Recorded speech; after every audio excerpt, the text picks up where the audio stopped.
Bonsoir tout le monde. Voilà, dans cette vidéo, on va corriger l'examen de l'année dernière, matière droit commercial général. Les questions avec le cours résumé. Voilà les questions. Répondez aux questions suivantes. La distinction entre notions suivantes. Les commerçants de droit, les commerçants de fait, petits commerçants, les applications de la conception subjective du droit commercial. Avec le cours résumé, on va plusieurs questions avec les réponses. Voilà, la première feuille, droit commercial général. Introduction, la définition de droit commercial. Le droit commercial est la partie du droit privé relative aux opérations juridiques faites par les commerçants, soit entre eux, soit avec leurs clients. Deuxième définition. Le droit commercial est le droit qui s'applique aux commerçants, mais dans la vie des affaires, il y a également les artisans et les professions libérales. Grand A, le domaine du droit commercial. Le droit commercial fait partie des droits privés. Il est la partie spécialisée des droits civils qui est le droit commun. Deux conceptions s'affrontant. Une conception subjective et une conception objective et une conception subjective. Voilà, dans cette question, les applications de conception subjective. Voilà. Subjectif. La conception subjective du droit commercial. Voilà la réponse. La réponse, la conception subjective. Alors, les deux conceptions s'affrontant, la conception objective et celle qui analyse le droit commercial sous l'angle de droit sans objet spécialement, sans l'angle juridique. C'est la réponse de l'examen, de la question sur l'examen. La conception subjective. Voilà. La conception subjective du droit commercial. C'est ça la réponse. La conception subjective, elle analyse le droit commercial comme un droit des commerçants, plus généralement des professions commerciales, indépendamment des actes passés. Continue. Grand 2. Position du droit commercial. Le droit commercial est formé de deux sortes de règles. L'usine définit le statut du commerçant, les conditions d'accès à la profession et les conditions d'exercice de cette dernière. Les autres réglementant les activités que ne sont pas réservées à l'usage des seuls commerçants. Continue. Grand 3. Les sources du droit commercial. La loi.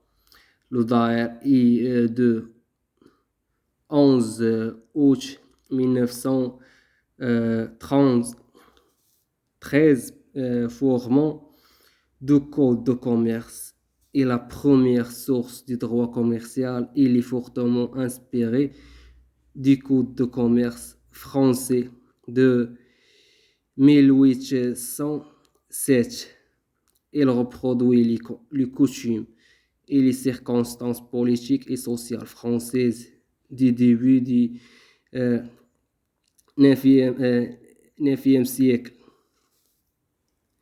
Les sources internationales du droit commercial s'émanant de la pratique professionnelle internationale et les conventions internationales qui élaborent des règles uniformes.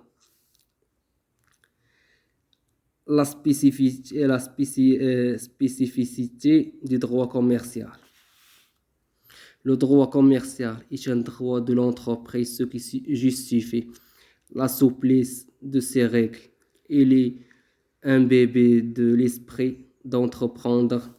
Cet esprit trouve son origine dans la rapidité de ses règles. Le temps commercial est plus court que le temps civil et aussi dans la liberté de preuve et la brevité du délai de prescription. Euh, Premier chapitre, les actes de commerce et les activités commerciales. Étude des actes de commerce et les activités commerciales revêt un grand intérêt d'ordre pratique, de sorte que la définition des commerçants au sens juridique du terme se rapproche à l'exercice habituel aux professionnels des activités commerciales énumérées par les articles 6 et 7 du Code de commerce. On va continuer. La définition des actes de commerce. L'article 6 du Code de commerce dresse une liste des activités commerciales qui conféreront à ceux qui les exerçant la qualité de commerce, la qualité du commerçant. L'article 7 du même Code complète cette liste par les activités portant sur le commerce maritime et aérien, tels que les affrètements, les assurances, achats et la revente. De navires et aéronefs. La notion d'acte de commerce est plus large à celle de l'activité commerciale. D'une part, l'activité commerciale n'est qu'un critère de la profession commerciale et l'application des lois commerciales. D'autre part, les actes de commerce sont une application plus large que les activités commerciales. Section 1. Les actes de commerce. Sans répéter l'acte de commerce, l'ensemble des activités commerciales exercées à titre habituel ou professionnel par une personne physique. Les activités commerciales sont classées d'après les économistes selon le rôle que jouent les hommes dans la distribution, la production et la circulation de richesses. Paragraphe 1. Les activités de distribution. L'activité de distribution est commerciale. Le premier acte de commerce inventorié par l'article 6 est l'achat pour revendre. C'est principalement par rapport au concept d'achat pour revendre que l'activité de distribution est qualifiée. A. La notion des activités de distribution. A. L'achat. L'acheteur est intermédiaire en amont et se procure des biens en dehors de son entreprise et en aval et les revend. L'achat, le plus souvent, prend la forme d'un contrat de vente, mais cette opération peut être un échange ou une consignation. 2. Revente, seule obtention d'un bien ou une marchandise pour les revendre constitue une activité commerciale de distribution. 3. Le but spéculatif. L'achat et la revente d'un bien doivent être exercés dans un but de réaliser un profit ou un bénéfice. Le bénéfice constitue la différence entre le coût de l'achat et le produit de la revente. B. L'application. 1. L'organisation de la distribution. Lorsque les 3 critères de distribution sont réunis, à savoir l'achat en vue de la revente et le but spéculatif, la recherche du profit, l'activité est assurément commerciale, quelles que soient les structures et les méthodes de la distribution. Il peut s'agir de commerce de gros ou de détail. 2. Variété des activités de distribution. L'article 6 du Code de commerce mentionne parmi les activités de distribution alinéa 1, numéro 1, l'achat des biens corporels et incorporels, etc. Alinéa numéro 3, l'achat des immeubles. Alinéa numéro 14, la fourniture de produits, etc. Alinéa numéro 16, la vente aux enchères publiques. Alinéa numéro 17, la distribution d'électricité, etc. On va continuer. Deuxième feuille. Attends, s'il te plaît.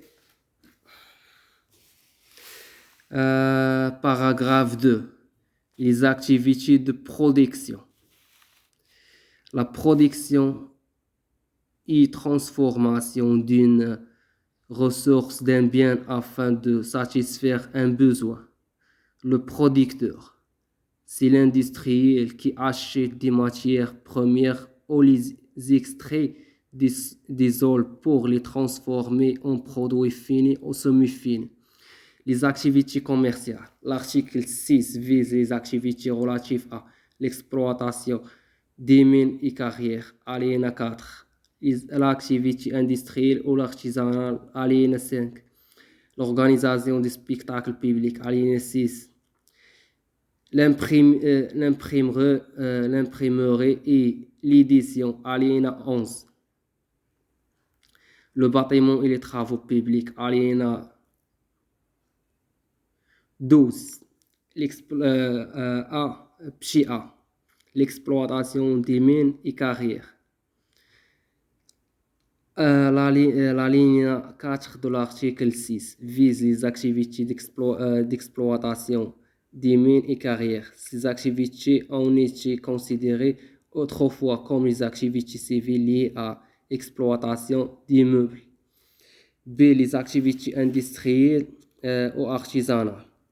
Ce sont des activités économiques qui combinent les facteurs de production, installation, approvisionnement, travail et le savoir pour produire des biens matériels. C'est l'imprimerie et l'édition. L'imprimerie est un ensemble de techniques d'impression permettant de reproduction à un nombre quelconque d'exemplaires sur un support papier sous forme de livres, de feuilles simples, etc. Petit d. L'organisation de spectacles publics. Il concerne la production cinématographique, la production théâtrale au forain, l'exploitation des cinémas, des établissements de jeux et de distraction. On va continuer. Puis le bâtiment et les travaux publics. Ces activités visent les sociétés de construction immobilière, la construction des édifices, des ponts, des roches, le creusement des canaux et des ports. Grand B, les activités civiles. Et une catégorie des activités de production échappant au droit commercial lorsqu'il ne satisfait pas les critères de la commercialité tels que l'achat au sens large, se procurer des biens loin de son entreprise, envie de la revendre directement l'activité de distribution ou après sa transformation activité de production. Il s'agit à l'agriculteur, l'artisan et intellectuel et les professions libérales. Paragraphe 3. Les activités de service sont des activités extrêmement variées et généralement assez modernes et présentant une importance réelle dans l'économie et ils ont contribué à l'élargissement du droit commercial. Grand A, les activités de transport.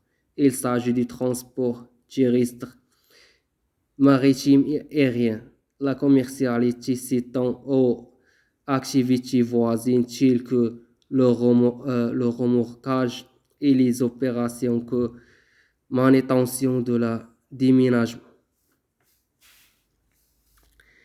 Grand B, les activités de l'occasion.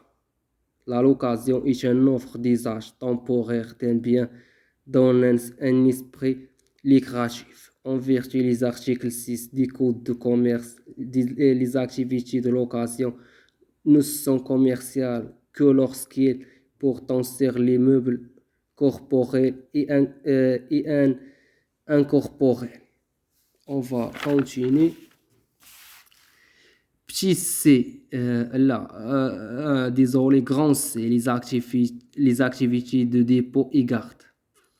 Euh, le dépôt est en vertu de l'article 780 du DOC est un contrat par lequel une personne remet une chose mobilière à une autre personne qui se charge de garder la chose déposée et de la restituer dans son individualité.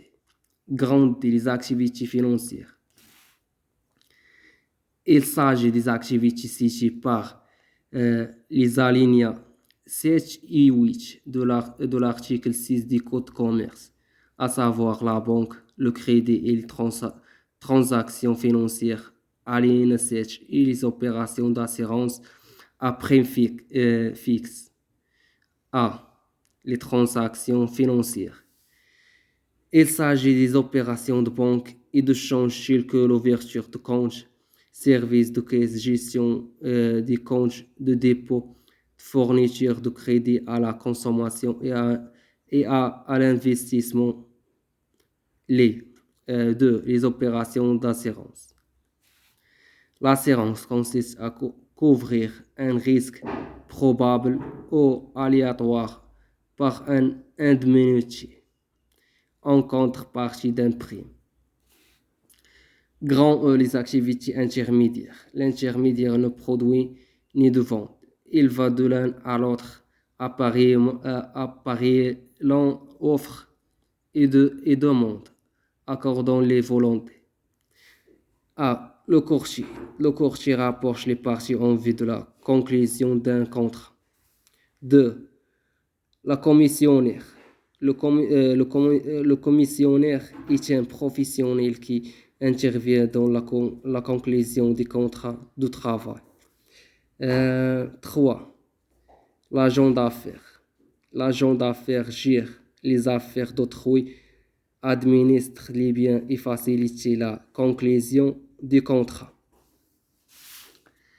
Section 2. Les actes de commerce par la forme.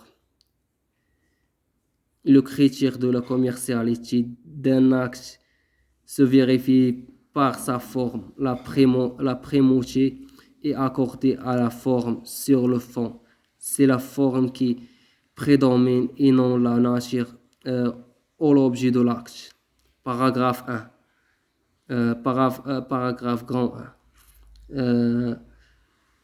Les sociétés commerciales par la forme. Certaines sociétés ont dès l'origine un caractère commercial. La commercialité formelle est affirmée dans notre droit l'IDAR du 30 août 199 et du 13 février 1997. Paragraphe 2. La lettre de change. L'article 9 du Code de commerce, dans son premier alinéa, répète l'acte de commerce. La lettre de change. La lettre de change est régie par les articles 159 et suivants du Code de commerce. Section 3. Les actes de commerce par Accessoire. Paragraphe 1. Le principe de l'accessoire. L'article du Code de commerce. Chapitre 2. Le régime juridique des actes de commerce. Les actes de commerce connaissant un traitement particulier qui tranche sur celui applicable aux actes civils, mais le régime des actes de commerce n'est pas unitaire. Section 2. Régime général des actes de commerce. Les règles constitutives de ce régime sont tantôt libérales que celles des droits communs car elles sont destinées à faciliter le commerce et à simplifier les relations commerciales. On va continuer. Troisième feuille pour corriger les questions. Paragraphe 1. La preuve de l'acte. Principe de la liberté de preuve. Le rythme des droits des affaires est plus rapide que celui des droits civils. Il est incompatible avec un système de preuves écrites dans lesquelles les parties sont supposées avoir le temps de préconstituer la preuve de leur engagement. Portée de principe. Le Code de commerce imposant le principe de la liberté des preuves impose l'écrit dans certains cas. Il dispose en effet de la preuve doit être rapportée par écrit quand la loi ou la convention l'exige. Paragraphe 2. L'exécution de l'acte. Grand A, la solidarité. Dans les contrats civils, la solidarité ne se présume pas. Elle doit être expressément stipulée par la loi. Le Code de commerce admet au contraire de la solidarité se présume en matière d'obligations commerciales. Grand B, le paiement. Dans deux règles conjuguant leur fiche et l'heure du paiement en matière commerciale, un acte spécialement rigoureux. D'une part, le paiement se trouve accéléré par l'application de diverses règles impossibilité d'accorder les délais en cas de souscription d'une lettre de change ou d'un chèque. On va continuer. Partie 2, les commerçants. Ça, le chapitre des commerçants, on va corriger les commerçants. C'est ça, les questions. Les commerçants. Chapitre grand 1. Identification des commerçants. Les commerçants, personnes physiques, sont identifiés par rapport à la nature de leur activité. Les commerçants, personnes morales, plus précisément, les sociétés commerciales sont identifiées par leur forme. Section grand 1. Les commerçants personnes physiques. Le point de départ des raisonnements résulte de la formule légale suivante. Sont commerçants ceux qui exercent à titre habituel ou professionnel une des activités énumérées par l'article 6 et 7 du Code de commerce. Paragraphe grand 1. Caractère de l'activité commerciale. L'activité commerciale requiert l'une des conditions. Elle doit être exercée à titre habituel ou à titre professionnel. Grand A. Caractère habituel. L'habitude implique la répétition des actes et des opérations. Cette activité habituelle peut parfaitement coexister avec une autre activité commerciale, d'où la qualité du commerçant de celui qui fait habituellement des activités commerciales, quelle que sa profession. Grand B. Caractère professionnel. L'exercice de la profession de commerçant exige un genre de vie qui ne peut être dissimulé facilement au public. La profession suppose une entreprise organisée, soit au moins un fonds de commerce et une clientèle. On va continuer. Paragraphe grand 2. Les différentes catégories des commerçants personnes physiques. On peut distinguer deux catégories de commerçants personnes physiques en fonction des considérations techniques. Les commerçants de droit et les commerçants de fait. Les commerçants avec ou sans. Voilà la question. Commerçant de droit et le commerçant de fait. Grand A, les commerçants de droit et de fait. C'est ça la réponse. On va corriger ça. Et maintenant, on va corriger cette question. Les commerçants de droit. Les commerçants, grand A, les commerçants de droit et de fait. Les commerçants de droit sont ceux qui exerçant leur activité à titre habituel ou professionnel et se sont fait immatriculer au registre de commerce. Voilà la réponse de cette question. On va corriger ça et on va corriger ça. Deux questions, on va corriger pour le moment. On va continuer. Grand P. Les commerçants avec ou sans fonds de commerce. Normalement, les commerçants sont des propriétaires de fonds de commerce, c'est-à-dire l'ensemble des biens mobiliers qu'ils rassemblent et mettent en œuvre pour répondre aux besoins de leur clientèle. Section 2. Les commerçants personnes morales. La personne morale est un titre artificiel. On parle de personne car la personnalité morale implique un patrimoine distinct. Or, seules les personnes peuvent être titulaires d'un patrimoine. Paragraphe grand 1. Les sociétés de personnes, sociétés en nom collectif et en nom commandé simple. On les qualifie aussi de sociétés par intérêt. Ils se distinguent par les liens très étroits qui unissent les associés entre et par le fait de la personnalité morale. De l'être social n'est pas complètement dégagé par la personnalité de chacun des associés. Grand A, la société en nom collectif est une société dans laquelle tous les associés ont la qualité de commerçants et sont tous solidaires des engagements de la société et ils sont tenus indéfiniment des passifs sociaux sur leur patrimoine personnel. Grand B, la société en commandite simple a pour caractéristique de réunir des catégories d'associés, les commandités qui doivent être les commerçants et dans les conditions semblables associés aux associés de la société et non collective et les commanditaires qui à la différence des précédents.